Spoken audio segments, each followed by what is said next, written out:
Seconds.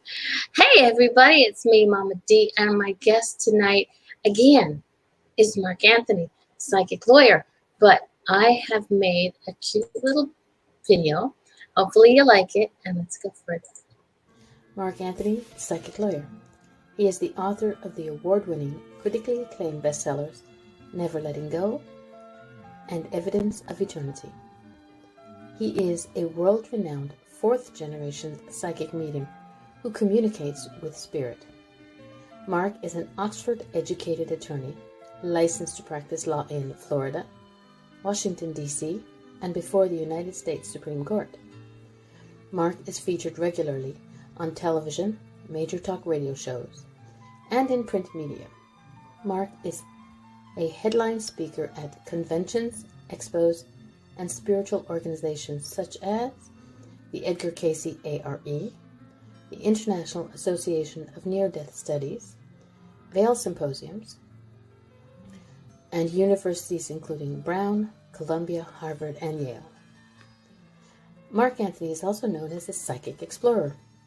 Some in the media refer to him as the Psychic Indiana Jones, due to his extensive background in science, quantum physics, survival of consciousness and near-death experiences, history, archaeology, philosophy, and theology.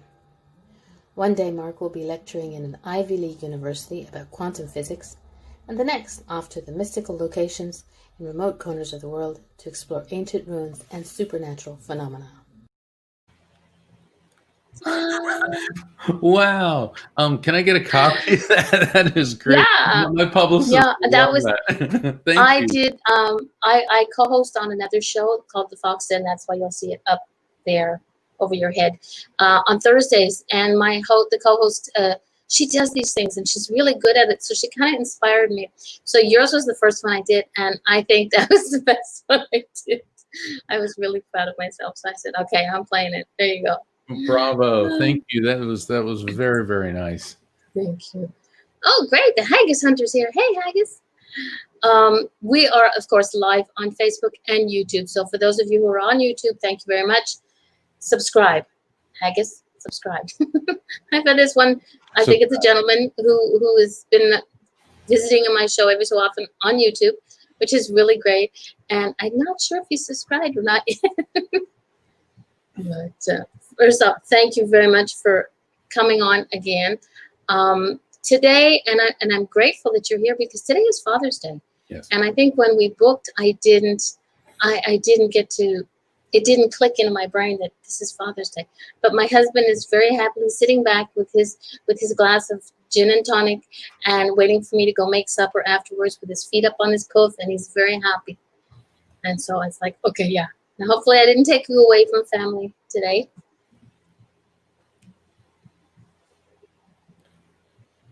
Oh, thank you.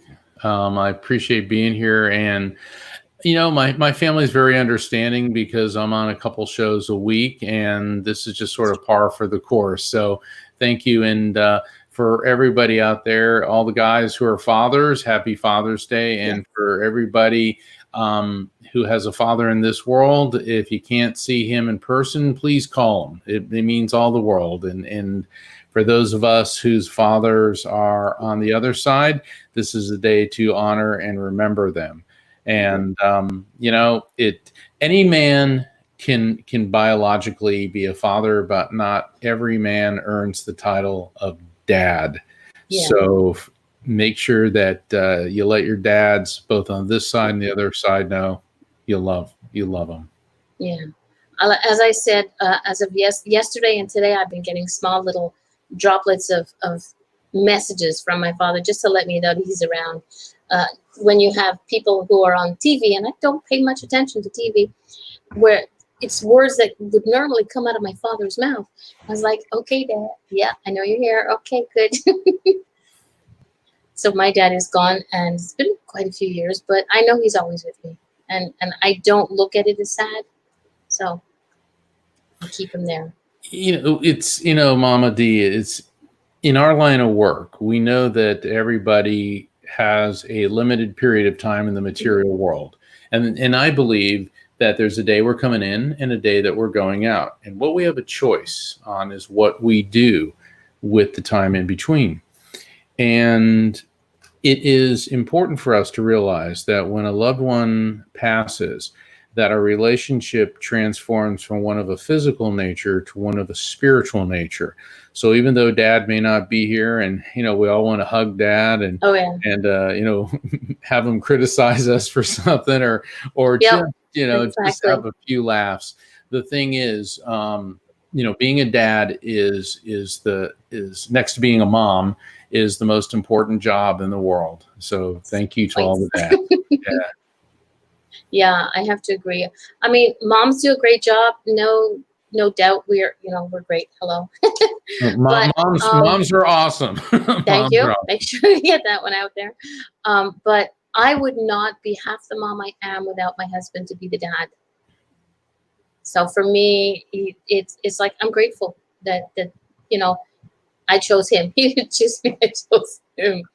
And it's for me. I wouldn't be able to do half the job that I do. My heart goes out to the people that, ideally we all have two parents, but my heart goes out to the people, to the single parents who are struggling in raising them, the single moms, and also there are single dads. I was going to get something, I was getting a battery pack for, I've got this cordless drill and the battery. Anyway, long story short, so I had to go to this fix-it place. And the guy that was working there, his little girl was doing something on the computer, and he said, "Now, Lily, you got to get back and do your homework." She goes, "I don't feel like doing it." And I go, "Oh, is that your little girl?" He goes, "Yep." He said, "As soon as she was born, her mother decided she didn't want to be a mother, walked out. I've been with her, every day." And it was fascinating to see a role reversal like that. Mm-hmm. Because, normally what we hear is that, the guy runs off and leaves the mom with the kids. And I could tell that he was such a loving and a good father. And so I'm glad that we're, Mama D, that we're taking a few moments here to honor dads. Well, I think it's very important. And I think a lot of dads are given the short end of the stick when it comes to like divorces. Like a lot of mothers will say, "Oh, I should get full custody." But there are a lot of dads who deserve, there are some who don't, but they deserve the right to have the children in their life. Just because mom and dad don't get along doesn't mean that, they're not good for the children. You have to look at it for me, you have to look at it from the child's point of view in that respect. Is the other partner, are they both together? Very important in the child's life and upbringing. You don't have to be together. I don't have to love you to know that you gave me an amazing child. Not you personally, but that you gave me an amazing child. It would be a long shot there. And that we created this beautiful child. And you have to remember that. And a lot of, I'm not, nothing against lawyers and judges, but a lot of lawyers and judges go, "Man, can't do that job." But there are a lot of men out there that are doing amazing jobs at being moms/dads, The one thing I will say about millennial dads, they're really good. I have noticed millennial dads, they are right in there. They are caring, loving the babies. They're changing the diapers. They're playing with them. And so this is a really positive change that I've seen. Yeah. And I was real fortunate because my dad, he was a Navy SEAL. He was a NASA engineer. He was a real serious, no nonsense guy. But he always worked right alongside with my mom, changing the diapers, loving us, playing with us. No matter how busy he was, he always made time for me. And I remember growing up how a lot of my friends, the only time they encountered their father was when they were getting disciplined or reprimanded for something. Yeah. My dad would do things with me. He taught me how to fish and how to snorkel and how to, he would take my brother and I into the woods and teach us how to walk without making noise. And he, all these cool jungle things that are with me to this day. He taught me, basically how to handle myself in a lot of situations. And we were talking about this ahead of time. I don't always necessarily consider myself a real mechanical guy. My dad was, he's one of those, guys, you drop him off on Survivor Island, he'd be like, he'd be like the professor on Gilligan's Island. He'd end up making an air conditioner out of a coconut or something, Okay. And send it to my house, please. Yeah. So when we went into quarantine, there was something that broke around the house. And normally, before the quarantine, I probably just would have thrown it out and gone to the store, Walmart or Costco or someplace, and bought another one. But since we weren't really supposed to go out, I sat there and not only did I fix it, but I improvised it, modified it, changed it. There's these sharp edges on it. I got this file out of my toolkit and filed it down, made sure it was safe. And all of a sudden it dawned on me, Dad. And it just, I remember getting teary-eyed that I never would have been able to do this if it weren't for my dad. This is what he taught me, to do things like this. And so for those of you who are parents, realize that time that you take with your child, moms and dads, to teach him or her something, to spend that time with them. For you, it may have been a 10 or 15-minute thing, or maybe even just a minute. But for that child, it can last and will last a lifetime. Exactly. We never know what we learn. Gina Bankson is my co-host on Fox Den, says, my ex-hubby is an awesome dad. We just did not get along. And that question mark was a mistake. Yeah, and that happens too. And it's important. And, I'm an attorney. I never did divorce work. That's because all the attorneys that I know that did were so unhappy. They were just the most, because all day long, you're in the middle of other people's failed relationships, and I did personal injury. I did criminal defense work. And for a while as a prosecutor, it's like I knew that, my clients were accused of a crime, and not that they ever did it. Sorry, because they were my clients, right? Okay. But the thing is, though, you're able to compartmentalize and accept that. And although it could be emotional at times, certainly, but I was able to maintain a professional distance. But what I would see from attorneys and the firms that I was working with, how people will use the child as a pawn in their legal battle with their ex-spouse, and that's wrong. And so, don't do things like that. Realize, and like you said, Mama D, put the child first. The focus is on the child. If the two of you don't like each other, well, then you don't like each other. But don't sit there and badmouth mommy or badmouth daddy to the child. It's true, because in the end, and I have a really dear friend, and she went through this. In the end, the child figures it out for themselves. She and her baby daddy did not get along, and it was obvious, but she still left him to have connection with his son. And the father would call up and say, yep, I'm going to pick you up Friday at 2:00. And this little boy would pack his bags and sit by the door, and the father would never call up and never show up, never call and say, sorry, I can't make it, nothing. He would just, oh, I forgot. And her as the mom would just say, well, maybe something happened, he couldn't make it. Don't worry about it. There'll always be a next time. She never spoke bad about him. But when that young man reached, I think he was about 16 years old, my friend said to me, she says, he came into my room and said, Mom, thank you for not talking bad about him, for all the stupid beep that he did. He says, I realize now what a butthead he was. But now that this young man has grown up and he has a child of his own, he says, I will never be, even if we don't stay together, to his girlfriend, even if we don't stay together, I will never be what my father was. I will do better than that. So, I think the kids these days, they learn out. They learn the truth in the end, no matter what, and you just have to give the kids a chance to figure it out for themselves. And be the best that you can be a parent, whether you're the mother, the father, or whatever part. You just have to be the best that you are and give the kids the love and the attention that they need. I'm not sure if I'm going to read this one. Faye Williams. Hello, my new friend. This is just a note to say thank you for this connection, to let you know that I'm wishing you all your dreams come true. Thank you very much, Miss Williams. Yeah, that was very nice. Very nice people in your chat room. I appreciate that. And, know better. Good. Well, also, if people have questions that they want to ask us about spirit communication, spirituality, or anything in general, feel free. Yes, and if you can put it in capitals, because then this way my little cat mind will see it better. Small print. Okay, let's just here. Where did it? See, I did have. I was sitting there going, "Oh my God, I booked him and I forgot to order a book." It's like, no, I have it. And You've written it's dedicated to my dad. this one Um, is yes, yeah, Evidence of Eternity is dedicated to my father. And, since we're on the topic of Father's Day, perfect. one of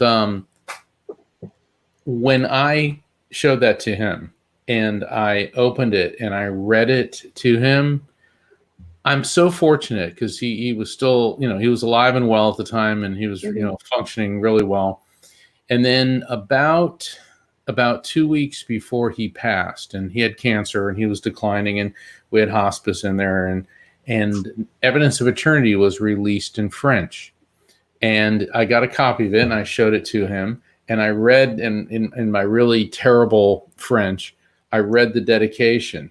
And I said, "Now, Dad, people in France, people in Canada, people who speak French, now they know that you're the bravest man I've ever known." And, and so I feel very, very blessed that I had that opportunity. Do you know how many languages your book has been translated into?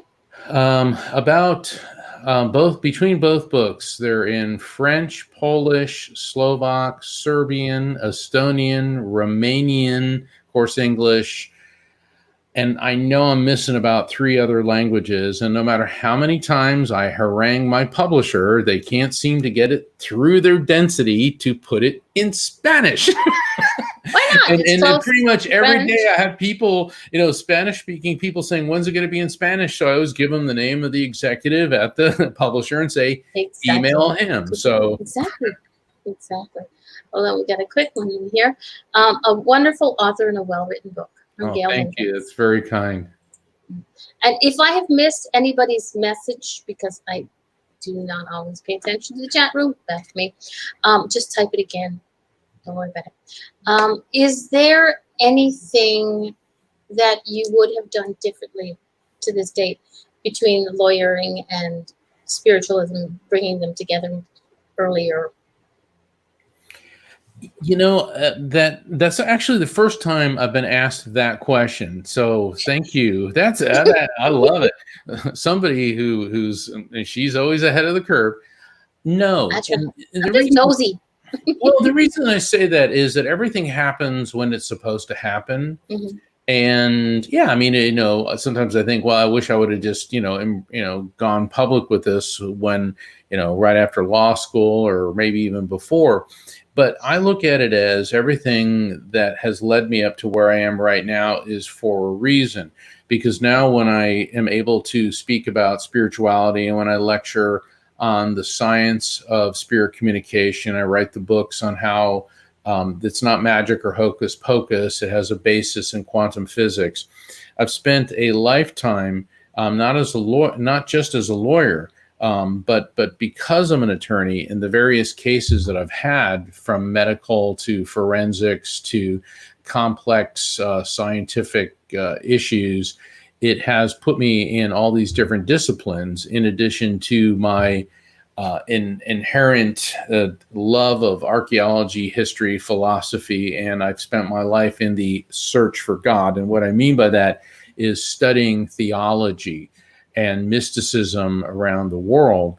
And so I am right where I need to be right now, and I am the product of all of that. So, yeah, it'd be nice maybe if it had happened 10 years earlier, but it didn't, and here I am. Ta-da! And we've got a couple of comments in the chat, and they're getting away from me. So Dave Price, who's a regular in Do I Get to Torture Often? My dad walked out on my mom after nearly 30 years of marriage. He died of leukemia 5 years later. He played up on my mom for a long time. What does "he played up on my mother for a long time" mean? I don't.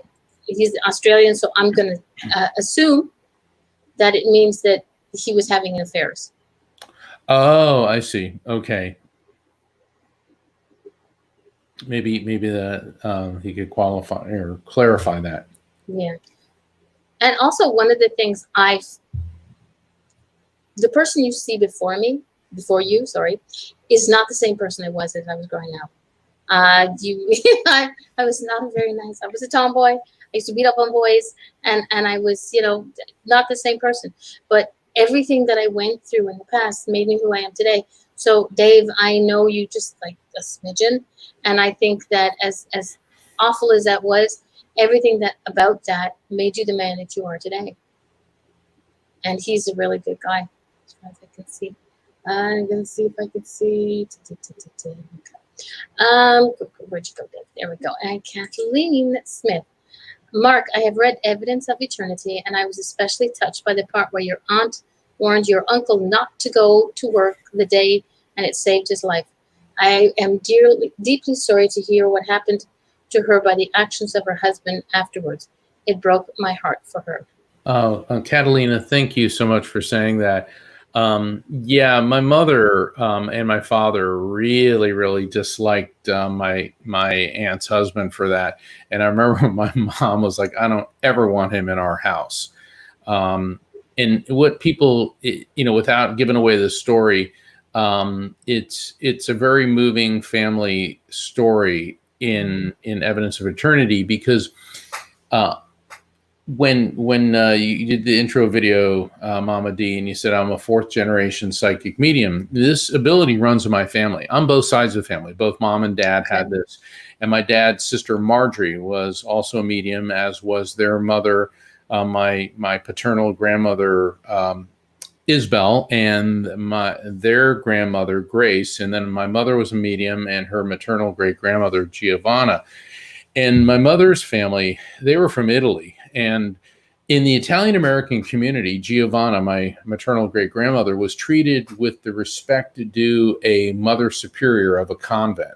In fact, nuns would come from Italy, and she would house them until they could be assigned to convents. And priests, bishops, and even the Cardinal of New York City would routinely meet with her, because she was known as the woman who knew things. And when PBS did a special on Italian immigrants called The Italian Americans in 2016, it was a two-part special. They did an entire segment on Giovanna. And they referred to her psychic abilities. I know when my cousins call me, and they so the whole family's all tuned in, and we recorded it. And in the credits, they were showing pictures, and some in there were of my family. Which is really quite amazing, because millions and millions of Italians came through. And so on that side of the family, it was looked at as a gift from God. Whereas on my father's side of the family, while there were mediums in the family, it was in a very different environment. My dad's family was from Pennsylvania, and they were Northern Baptists. In fact, I had a great-great-grandfather who was a Baptist minister and founded a church. And so my dad's sister Marjorie married this guy who turned out to be a religious fundamentalist, and felt that her abilities were not from God. And I'm just going to leave it right there. If people want to find out what happens, get the book, because I write it a lot better than I'm going to tell it today. Editors. Well, I spent a lot of time crafting and writing these stories, because in my books, when Mama D, when I was sitting in law school and listening to that incredibly boring material, I mean, some of it was interesting, but trying to read books on civil procedure and property and commercial transactions. I mean, let's face it, if I couldn't sleep, instead of taking a Xanax, you just read some of that and you'll be out in, no time flat. And I remember saying that to myself, if I ever write a book, I'm never going to do this to anybody. So when I write my books and I'm explaining, the science of spirit communication, how this works, because it's not hocus pocus. This is based on sound scientific principles, frequency transfer, quantum physics.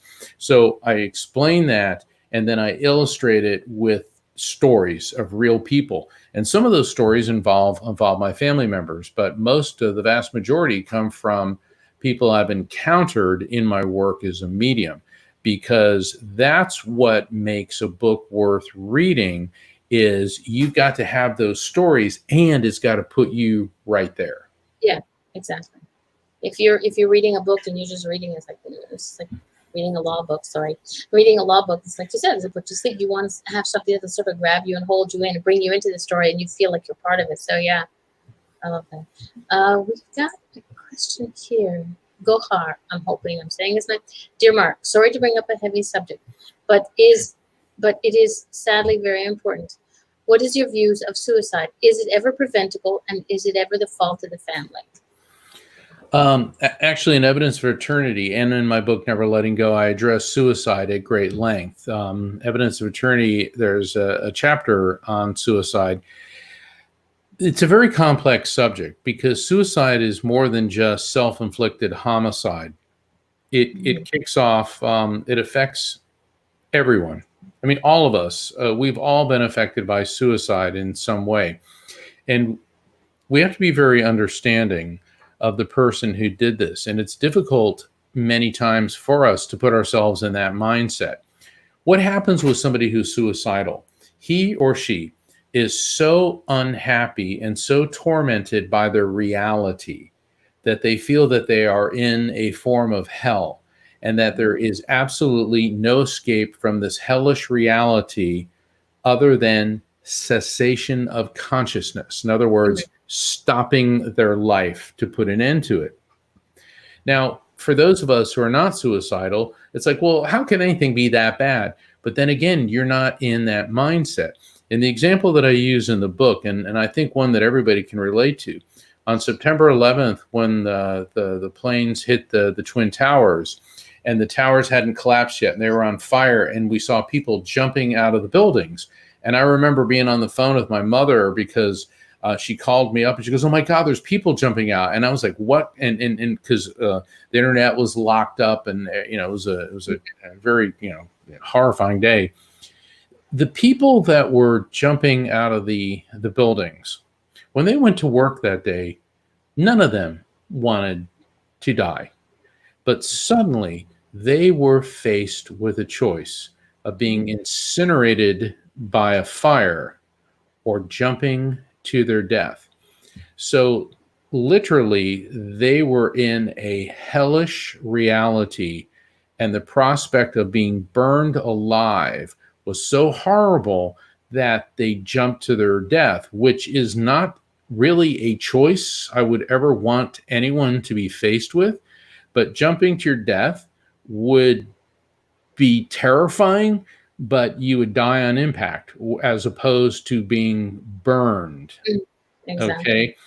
So taking that example, if we look at it from a person who is so depressed and so unhappy, as far as they're concerned, they're in that same situation.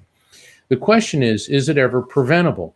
Well, that's why there's suicide hotlines, because people that are suicidal feel that they're alone and that nobody cares. And what all of you need to realize is that there are people who care 24/7. There's professional suicide hotlines. I think every country in the world has one. So don't go through this alone. Reach out.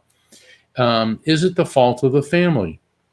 It is very natural for family members to feel that they're somehow responsible and that they somehow could have prevented it. It's like, why didn't he call me? Why didn't she tell me? Why didn't, and they didn't. And unless you took some affirmative action to lay some type of guilt trip on somebody or to brutalize them in some way, I would say that 99.999% of the time, it isn't the fault of the family, but it's very normal for family members to feel a sense of responsibility. It's like parents who've lost a child. Let's say the child, died through no fault of the parent. The parent still feels responsible, still feels guilty, and still wishes he or she had superhuman powers like a superhero where they could zoom in and save their child at the last second. And who wouldn't want to do that? But what we have to realize and accept, and it's not easy, is that many things are beyond our ability to control. We are powerless to change the past. We are powerless over the decisions of other people. Now, perhaps we maybe can influence things, but in the final analysis, and this is a blog that I wrote. If you go to my website, evidenceofeternity.com, my blog section, there's a blog called Empowerment Through Being Powerless. And when you realize that there are certain things that you're powerless over, it is actually an empowering feeling that helps you to let go of those painful things in the past, like a family member committing or dying by suicide. Well, last year, it's funny, I lost a very dear friend. And back in the day, I used to think suicide was a selfish thing because they didn't think about those that left behind. But I have come, with age and wisdom, I've come to learn that it's not, has nothing to do with the rest of us that are left behind. This gentleman that I met, I knew him for a blink of an eye, a few months, but he was on my show. He was a sweetheart, but he was hurting so badly that nothing, and he did what he thought everything he could do. You know, he spoke to people about it, you know, and he did all the everything he could think of, he did to try and help himself. But it just didn't alleviate the pain. And his was both physical and mental because he was an ex-police officer who had been shot multiple times, and that was the physical pain. And then a lot of the stuff that went through his mind, there was a lot of emotional. And he just, as I say, he chose his way out. He chose. And as hurt as I am personally, and everybody else who knew him as hurt as we were personally, it is nothing, it compares nothing to the pain that he went through. And I always say that he promised me real Kentucky bourbon and it will never touch my lips because he's the one who's supposed to give me the bottle. So when I meet him on the other side, he better have that bottle of Kentucky bourbon ready for me because I'll be very unhappy. But I think we have to remember that, like you said, they are in so much pain. And it's a pain that to us can, you know, okay, it's not so bad. It's just, you know, but it's not us who's in that pain. It's not us who's living the physical, emotional, and spiritual pain for some people. Yeah, we're not in that hell. I mean, remember when Robin Williams died by suicide? I mean, talk about a shocker. Robin Williams, a man who made everyone laugh. I mean, he had to be one of the most loved movie stars and talents of all time. I mean, you think about his career, Mrs. Doubtfire, the genie in Aladdin. I mean, you go on, and he was just hilarious. But behind the smiles and behind the laughter was a pathological sadness that he simply could not overcome. And then, of course, there were there's reports that he had Parkinson's and other health conditions, and his physical condition was going to deteriorate. So, just because somebody is so funny in the life of the party, we don't really know what's going on. And I think it's an interesting thing that through Facebook, there's this post that keeps going around in different ways. You never know what's going on behind a person's smile, so don't comment or criticize, which is true because somebody may be having a really bad day and just put something silly on Facebook. And I'm going to use Facebook because we're on it, and I mean, it's the most popular place to be for most people these days.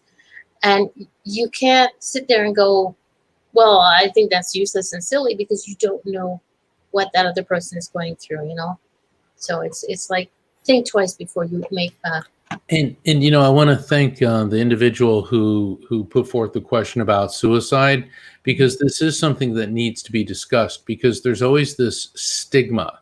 Yep. Religion saying you're going to hell, and even the normally tolerant Buddhists are like, this is bad karma. And the reason that religions have come down so heavily upon this is because the pain that suicide inflicts on people, the guilt, the remorse, the regrets. And as I write about in Evidence of Eternity, my best friend that I knew since I was 11 years old died from suicide. I have a cousin who passed from suicide. I can't think of anyone I know who has not lost somebody connected to them from suicide. Exactly. Kills more people than car accidents. You hear about car accidents, you hear about drug overdoses, but you don't hear about the vast number of people Yeah. who have passed from suicide. And suicide's a negative connotation, but it's, for me, I've thanks to Jim, I've learned that it's a choice, and it's not an easy choice that they make. This guy fought with himself, and as I go back over our conversations, I can see, like, where the little hints were for me, and I know there would have been nothing I could do. I was me, and we spoke. I checked in with him every day. I bugged him and I teased him, and he sent me a message on the day of, after the fact of, like, when he knew I could do nothing about it. I couldn't call him and berate him, and he said, "I'm sorry, I love you, goodbye," and that was, that was his choice, and I can't be angry at him for that. You cannot be angry at the person who made their choice because they couldn't see any other way out of it. Like you said, that the person chooses. You can look at it Tuesday, chooses not to burn up and be in intense pain and just out the window, and know that once you hit the ground, because of the height of the building, that they were going to definitely be dead. But they also chose their way to die instead of allowing the how it happened, how it began, to be the end of their life. They chose. Well, to children jump. that are bullied, Yeah. being bullied, and social media creates ways to be bullied. And I've seen that social media gives cowards a chance to be bullies. How many times do you get on your social media people calling us demonic and telling us that we're con artists and all Worshiper.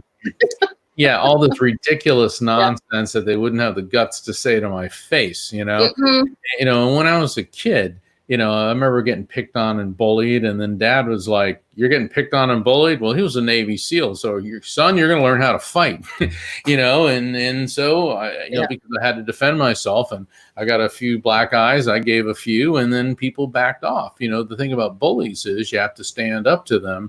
Or just completely, remove them from your life. I mean, through blocking them on social media, Yes, and yes. and we got to always be careful what we say. Because people say, "Well, you said to get rid of them." It's like, no, Oh, no, you no, said to no, get no. rid of her. It's not like Don Mama Quixote. D said to bury him in backyard. We need to get rid of them. It's like, no, not like that. And Amy, thank you for your comment. I'm sorry that your ex passed from suicide. It does take us a very long time to understand these things. I remember when my best friend Billy died, and it hurt so badly. It hurt so badly because it's like we met when we were 11 years old. Our birthdays were a week apart. I mean, we went through junior high school, college together. We even traveled through Japan and Southeast Asia together. Yeah, it's like, how do you replace a friend like that? You don't. I was lucky to have that friend, and I'll never have another friend like that. Very sure. Catalina would like to know if you are taking any requested messages. Right now, we don't, it's only a 1 hour show, and we're pretty much halfway through it. So I'm not going to say yes, because I don't think it gives Mark enough time to talk on a person's question. So for right now, I'm going to say no. Yeah, and the thing is, I'm on a lot of shows where I do readings because the shows, I mean, that's what that's for. But what I want to do is for people who are tuned in, if you would like a one-on-one phone reading with me, which is as accurate as an in-person reading, please apply for one on my website, evidenceofeternity.com. And make sure you click on the phone reading. The contact mark, that's for show producers. Go to the phone reading, click on that, and please read the entire page, then fill it out, and my assistant will get back with you.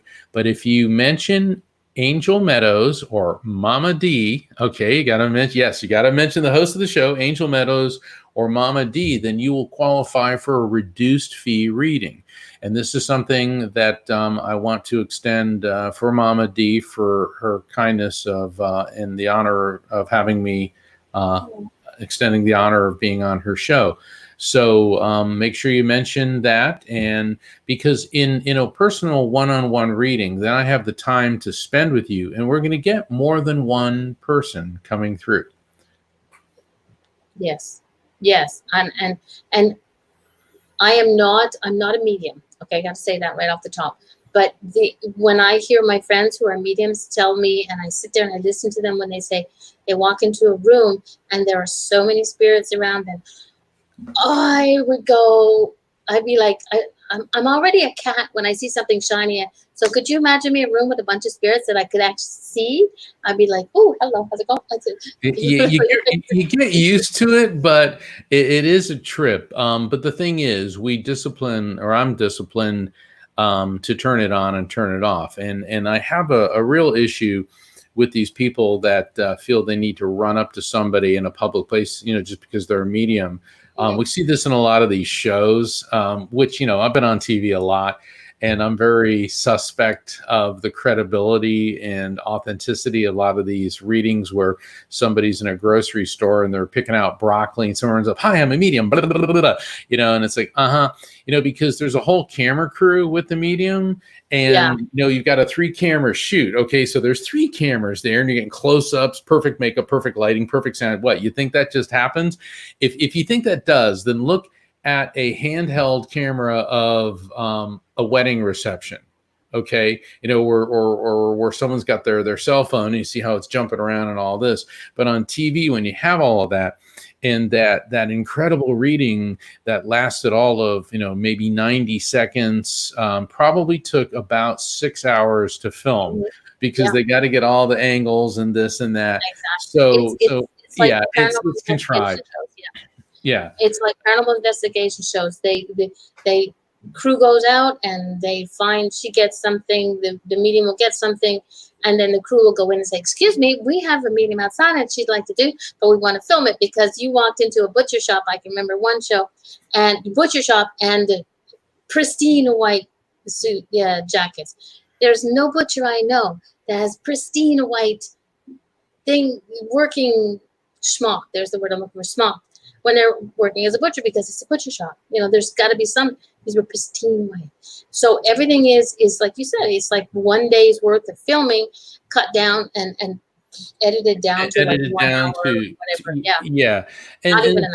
And I'm not saying that the TV mediums aren't real mediums. I'm just saying that, it's like, it's funny when you watch a show like The Bachelor and they're in a swimming pool together and they're talking about their feelings. It's like, okay, once again, there's a whole camera crew and they're in the pool with them. Okay, this isn't like, oh gosh, this is so intimate. No, it isn't. You got a whole camera crew there. So you've got lighting, you got sound, you got the camera person, you got the director. Okay. Are you guys gonna kiss? Yeah, and you got the production assistant, so you got, half a dozen to a dozen people there during this couple's romantic moment, and so television, they may call it reality television, but it isn't real. Okay. It's been edited, because there are dry moments. There are moments where they kind of look at each other. You can hear the crickets chirping, So it's just. Oh yeah, it's like, I'm on TV a lot, and I'm doing a reading for somebody on TV, and I'm going, there's a woman coming through, and I'm getting this, and this. Does that make sense? And she's like, no. And I said, okay, the young man that's coming through, I described him, and she's staring at me. I said, this is how he died, and she's staring at me, and I go, and he's giving me the word or the name cross. No. And then they go, all right, we're going to a commercial break. So we're on a commercial break, and she's standing there, and her husband's sitting next to her, and he goes, well, our last name is Cross.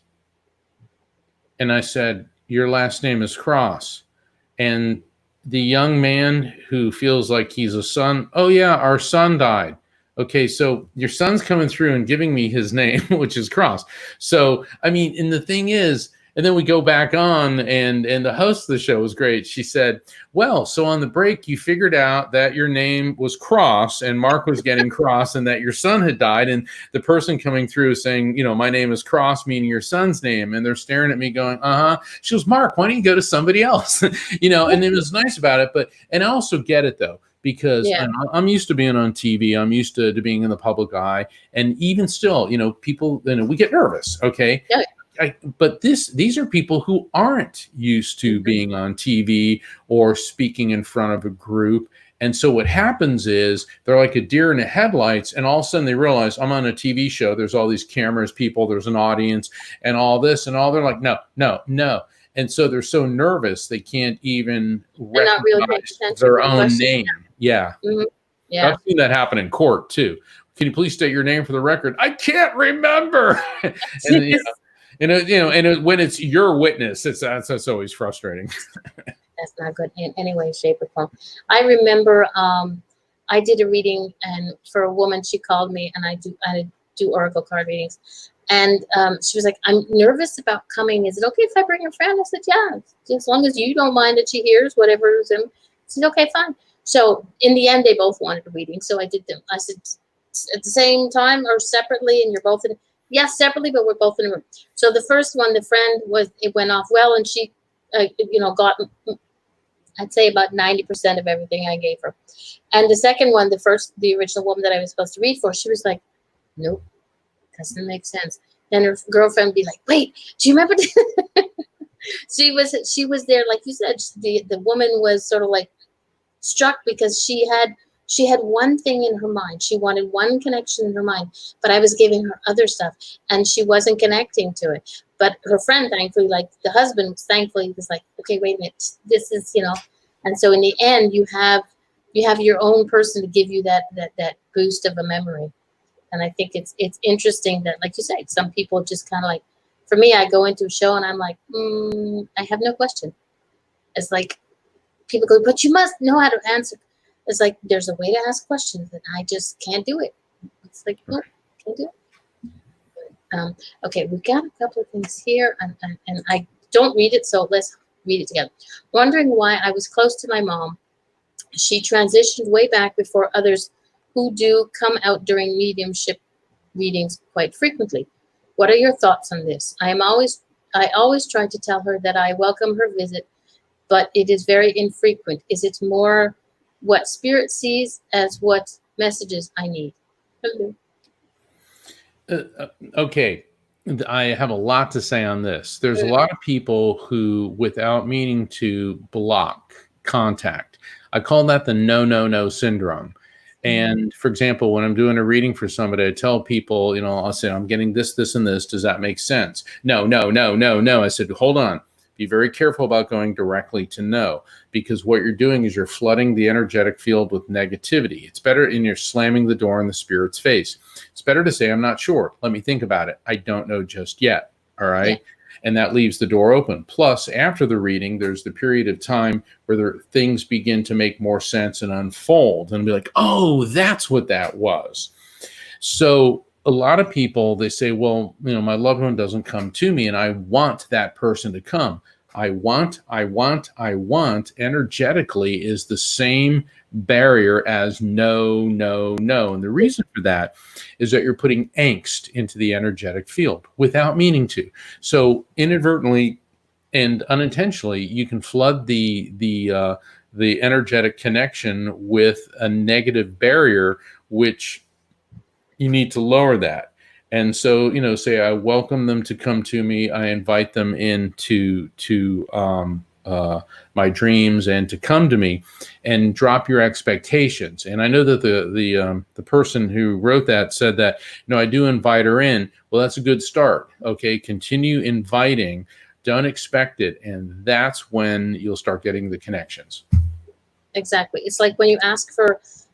People will be asking for signs, and they'll be waiting for these big firework display type of signs, and they miss the tiny little things. The song that's being played that you don't think of it until like I want to hear from my dad, and I want to know that he's okay. And then Luther Vandross, Dancing with My Father, comes on, but you're not listening to that because you're looking for something else. So you have to stop worrying about the wants. It's what you need in spirit. And I love the way this one ends. Is it more as what spirit sees as the message that I need? I always say to people, you get what you need, not what you want. Right. And, I had this guy come to me recently. It was a phone reading, and I didn't go through with it because I was trying to explain my process because when I started reading, I spend about 10 to 12 minutes explaining how I perceive information. It doesn't cut into the reading, but it's important for people to be warmed up. Because I have had a lot of readings, but you mediums can never get anything I want, and I want this, and I want that, and why I. So it was all I, me. And I started doing the reading, and he says, well, there's this one thing, and unless you bring it up, then I know you're not real. And I said, we're done. Okay. Yeah. Because there's one thing I need to know. Now, I want, clogging the energetic field, interrupting me, being rude and disrespectful. It's like when people will say to me, well, you ought to do a free reading and you really suck because you don't. It's like, okay, so do you think insulting me, antagonizing me, and demanding something from me is going to motivate me to want to reward that type of behavior? Okay, the way I was raised, negative behavior, disrespectful behavior is not rewarded. Okay, and I do a lot of free readings on air, certainly at my public events, and but when you attack somebody, their integrity, or how dare you charge for this, it's like, well, how dare you collect a paycheck? How dare you get paid for what you do? People think, well, you have a gift from God, it should be free. It's like, yeah, well, I don't live under a bridge because this is what I do.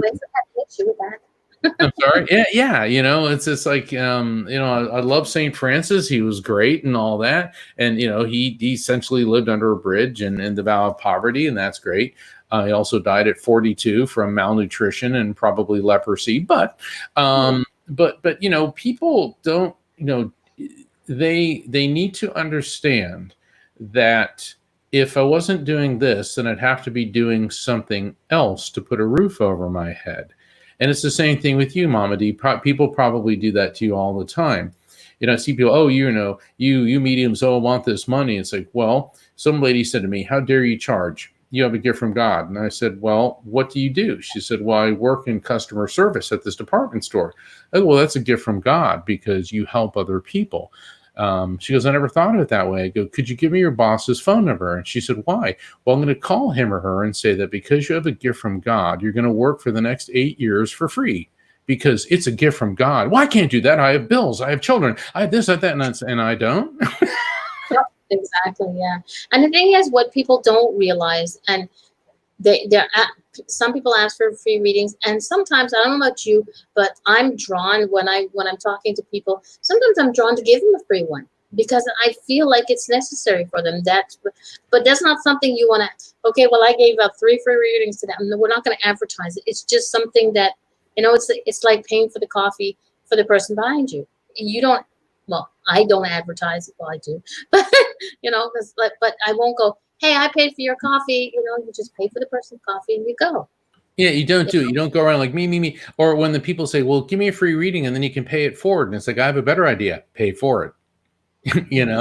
It's don't try to guilt trip somebody, because the thing is, our time is everybody's time is valuable. Everybody's no matter what you do. I remember I was in Times Square in New York City. It was during the day, and I was with my manager, Rocky. She travels with me when I go on speaking tours.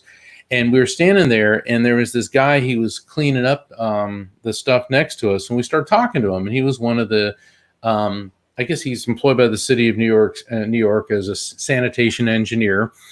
And I said, well, thank you for what you do. And he looked at us and he says, nobody's ever thanked me before. I go, well, look at this place. I go, it doesn't just magically clean itself. Somebody's got to do it.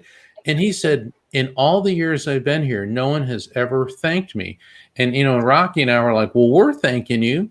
And he was a really nice guy. He had kids. He was telling us, about that. And I said, so what's it like on January 1st after New Year's Eve? And he rolls out, he goes, you can't even begin to imagine. Yeah. He says it's like a foot deep in garbage, And but what he does is a gift from God, and it is valuable. People overlook that or look down your nose at somebody. Oh, he does that. Well, somebody's got to do it. And Yeah, full of. exactly. We have Joni Ramos. I think you've kind of answered it, but I'm going to get it up here anyway. Are you able to read people without being around that person? The continuation is like on the phone or FaceTime. Yeah. In fact, as I explained earlier, if you want a phone reading for me and you go to my website, evidenceofeternity.com, click on the phone reading tab and make sure you mention Mama D or the Angel Meadows Show. You'll be eligible for a reduced fee reading. And yes, I can do readings over the phone because spirits are pure energy and they move at the speed of light because on the most basic level, everything is electromagnetic energy. And this is part of what I explain in my lectures and in my books. So the spirits move essentially at the same speed as the phone call, which is the speed of light. So they're zipping back and forth between us. And people say, well, that sounds far-fetched. But then think about what's happening right now. Okay, I'm on a computer that's beaming a transmission up to a series of satellites to Mama D, and it's beaming back from her, and then it's beaming to other satellites and to all of you at the speed of light. So spirit communication uses God's technology, which doesn't require a network of satellites. Exactly. It's energy. I put it's a little late, but evidenceofeternity.com is scrolling across the bottom. Well, thank you. I had them all set up before, but I made a mistake and deleted them all. I'm so good. At least I didn't delete the video, which I'm going to send you by email. Please do. Okay, we got a couple other questions. Okay, first off, interesting perspective. Never thought of the TV ones that way from Haggis Hunter. Well, thank you, Haggis Hunter. I've actually had haggis when I was in Scotland. The Scots are fun. You are. Oh my gosh, I've had so much fun with Scots. It was funny. I was at Arthur Findlay College in England for the advancement of psychic science, and the Scots like they're all sitting with us, and one of them goes, "I can't stand the English." I go, "Why?" He goes, "And the French either, for that matter." I go, "Why?" He goes, "Why do you think 1,000 years of their beep?" You know. Oh my God! Yes. Okay, and Haggis again. Everything is energetic. Is an energetic exchange. Money for food, readings, bills, etc., etc., etc. Very true. Yes, absolutely. Thank you. Yeah, Haggis. Well, dude, we only have 3 minutes left. That went by so quickly. It did. With this COVID thing, I know that a lot of stuff has been canceled. Do you have any shows coming up that people can tune in and watch you, or Well, if I'm inviting everybody to visit my website, evidenceofeternity.com, please sign up for my newsletter. Also on that page, you can find my calendar of events because I've got many shows coming up. I know I'll be having some webinars coming up as well, and a number of the shows that I'm going to be on will involve me taking calls from listeners and doing readings on air. So go to evidenceofeternity.com and kindly subscribe to my newsletter. And follow me on Facebook. You can, everything when you go to my website, it'll take you to my YouTube channel, Facebook, Twitter, all of that. Please follow me on all that to keep up to date. And I really appreciate it. And book number 3 is in the works and hopefully will be out in 2021. Okay, cool. And I will get a signed copy of this. You absolutely will. Okay, just a quick one. Hopefully, maybe in 2021, I can rebook you again. This is the second time event, and we'll make it a reading show. We'll make it last a little longer. We'll see how it goes. Not promising anything to anybody right now, but think about it. 2021, it's a few months away. I'm already booking for November in this show. So maybe next year. We'll see. Thank you. He's never said no. Very few people can say no to me. Not for long, anyway. All right, everybody. I thank you very much for tuning in and making Mark feel very welcome. Thank you, everybody, for watching. I will see you next week, Mark. I thank you very much for this and the gift that you're giving all of my listeners of the discount on the readings. Thank you. Most welcome. And to all listeners, keep tuning in to Mama D. Namaste. Have a happy Father's Day. Thank you. Namaste.